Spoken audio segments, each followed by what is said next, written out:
aspect about gang stalking that I haven't talked about is experiencing physiological pain from gang stalking. Lacking an understanding of gang stalking will take the target into a rabbit hole of conclusions that cannot be proved. There is an aspect of the imagination that isn't well documented.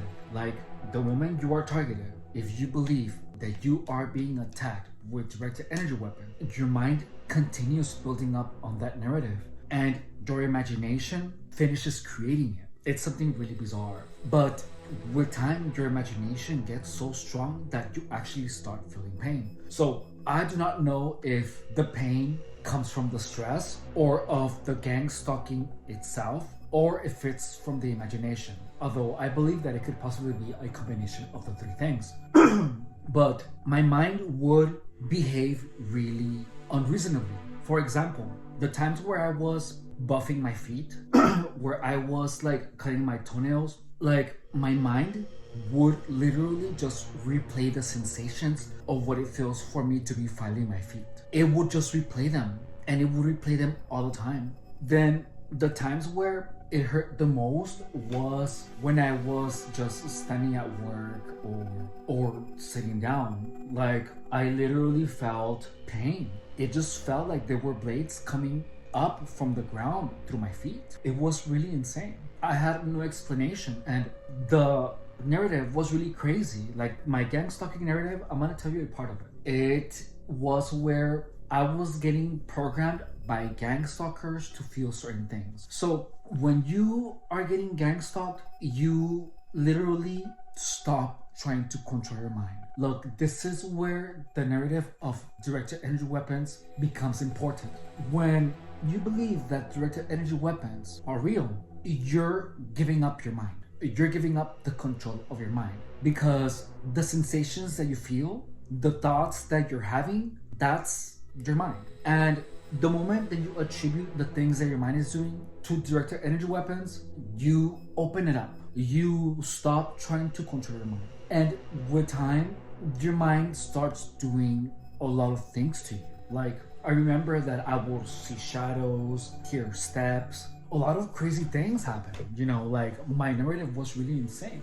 And there was a time where I was just like sitting down on the bed, and I would feel like a flying drill. Like, I'm not kidding you, like a drill that was just on my foot, and it was just like, and I would feel actual pain, and it would just be like, and then it would pull out, and then it would go, but I would feel that for hours and hours and hours on end. And you know, the whole time I was wondering, how the hell was I programmed to feel a flying drill on my foot? How is this even possible? But you know, what was on my head primarily was how sinister it was, because it was like I was being tortured, like I was being drilled. Like it felt like someone was actually drilling my foot, and no one could see it. It was only pain. It was invisible. Only I saw it. Only I felt it. It was like an invisible prison. It was the craziest thing. And additionally, it was weird because every time I moved my foot, the pain went away.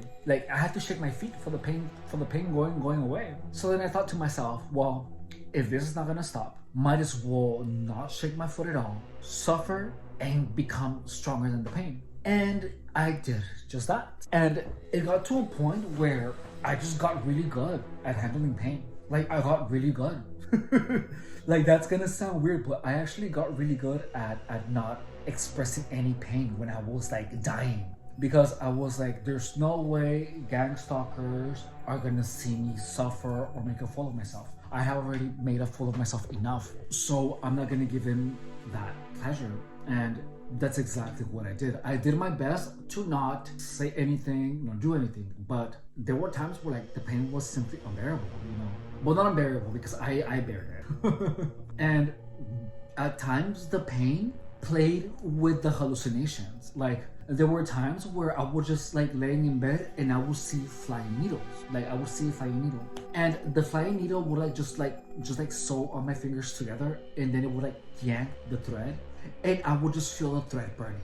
Like it, like you know if it like just like in a horror movie where like if someone grabbed a piece of thread and needle and they like just sewed just right above your skin, and then they pulled the thread. You know how it would burn? That's exactly how it felt. And that was awful. That though, that I was like, I was doing spirit fingers so I wouldn't feel the pain.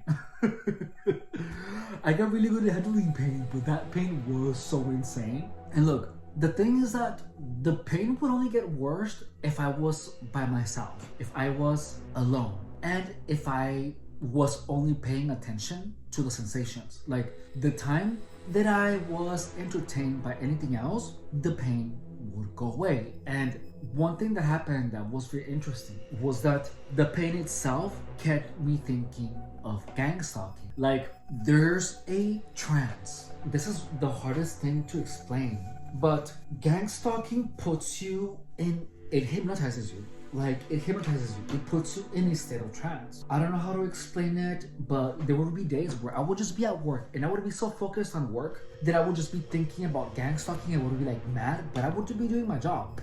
And then, boom, I would snap out of it. And I would like wake up. I just used to go on some type of trance and was the weirdest thing ever. I think it was because I was actually in the zone, but I literally felt like I had just woken up. Like I went in some type of trance, but it was where I was just doing my job and I was like angry all the time, and then I was just like functioning out of reflex. Like I would see the gang stalkers do their thing, they would do the gang stalking signals, and I would just be working, you know.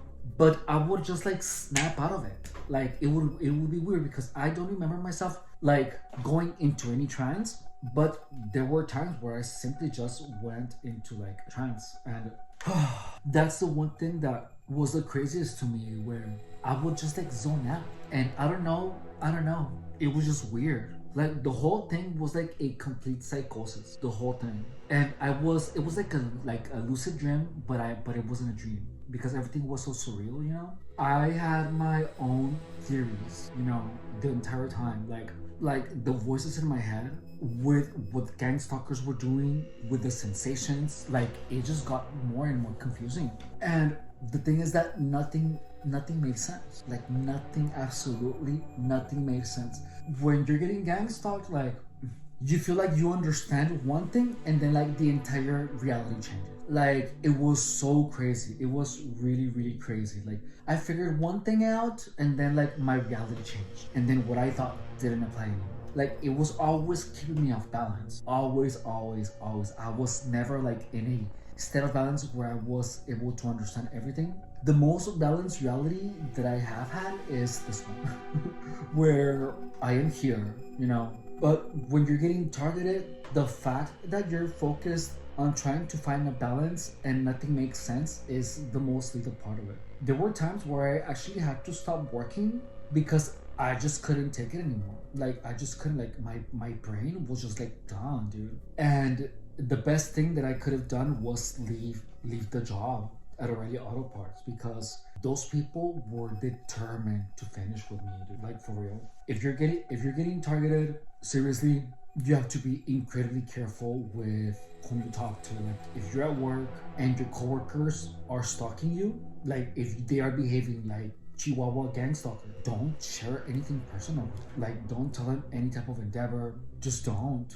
Keep all your goals to yourself. And please understand that if you are getting targeted, Chihuahua gang stalkers cannot read your mind. It is not some type of government program. It is not backed by the FBI. The truth is that you are surrounded by a bunch of psychopathic, lunatic, histrionic, irrational, stupid freaks that are manipulative, that are thieves, that are incredibly hateful. And anything that you tell to these people, they're gonna try to do everything possible to sabotage.